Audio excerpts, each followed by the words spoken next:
Our efforts are bearing fruit. In the last 4 years, we have turned the state finances around with surplus budgets for every single year since we took office. More importantly, in an era of high debts, we have successfully reduced state government debt from 630 million when we took over. We have reduced it by 95% to only 30 million ringgit today. For all our efforts, we have garnered accolades not only from Auditor General's annual reports, but also have become the only state government to be praised by Transparency International. However, praise alone does not mean anything if it is not translated into real achievements. For the first time in history, in Penang, we managed to become the #1 investment location of the country in 2010. And we repeated that in 2011 for the first time in 55 years. 2 years running, we are #1 in terms of investments. And over the last 2 years, our contribution to Malaysia's FDI is 30%. For a state with only 6% of the country's population, we punch above our weight.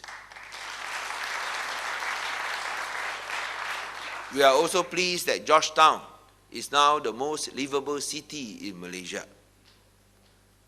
We beat Kuala Lumpur in 2011, and to prove that it was no fluke, we follow up by repeating this feat this year, 2012. Last but not least, CAT governance is not only about clean governance, but also about providing democratic space and fostering a culture of freedom. We have established the first Speaker's Corner in Malaysia, not in one location, but in 2 locations, one on the island and the other on the mainland, where one can not only enjoy freedom of speech, but also freedom after speech.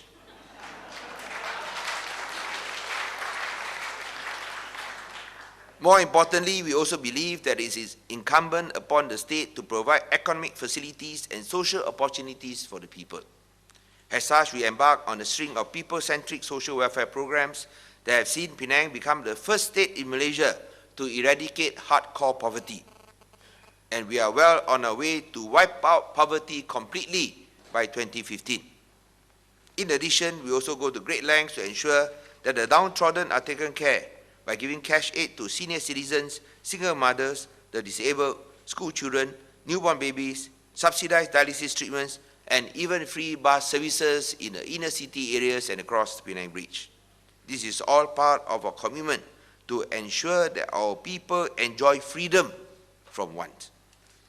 It is my hope that our conference today will mark the beginning of a strong movement for clean governance in ASEAN. It is especially important in current times to ensure clean governance of our public institutions and freedom of our people can be solidified.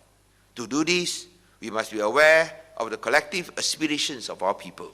We must be responsive to their needs and engage them on their wants. Above all, freedom must be institutionalized. And so at the end of today's proceedings, we hope to launch an important document titled the Penang Declaration to symbolize the aim and purpose of the coalition, the ASEAN coalition of clean governance. It is a document that symbolizes the commitment of all the participants here today in acknowledging the principles of clean, accountable, and transparent governance and the universal values of truth, freedom, and democracy.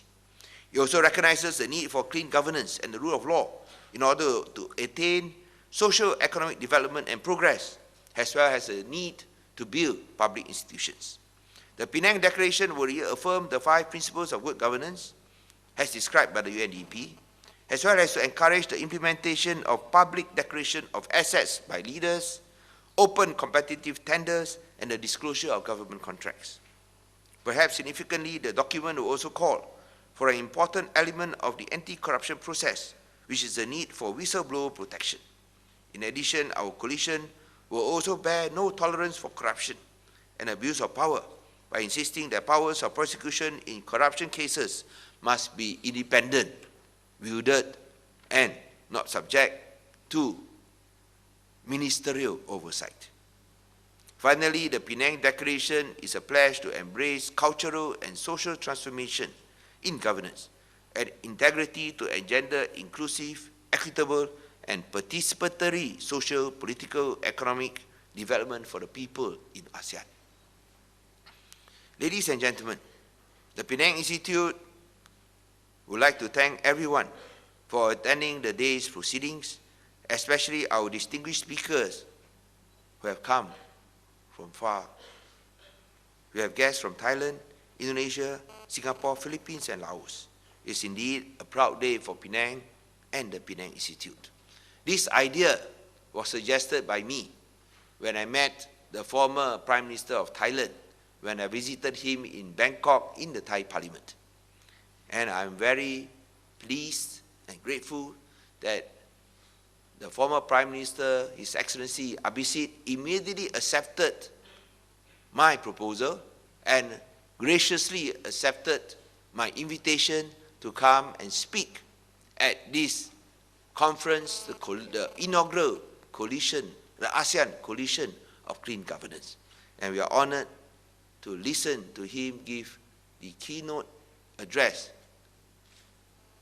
at dinner tonight. I'm certain that everyone here shares our desire for improvement in governance, and I hope that the establishment of this ASEAN Coalition for Clean Governance will be the first step of a collective journey towards this ideal. As such, I thank you all once again for taking this important step to us.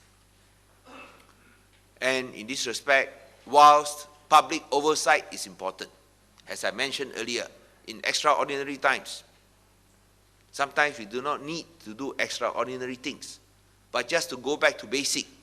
Not only do the right thing, but do it right. And in that respect, when you talk about integrity and clean governance, you must not only do the right thing when people are watching you, you must also do the right thing when people are not watching you. And this is what we hope to create in the culture of clean governance. That leaders will do the right thing when people are watching you. But even when the people are not watching them, they will also do the right thing. Let us together face the scourge of corruption and abuse of power by advocating, encouraging, and implementing clean governance. We do this because it is our duty and responsibility. In the words of Edmund Burke, the only thing necessary for a triumph of evil is for good men to do nothing. And remind ourselves also that cleanliness is next to holiness. With that, I wish all of you a happy conference and salam bersih to all. Thank you very much.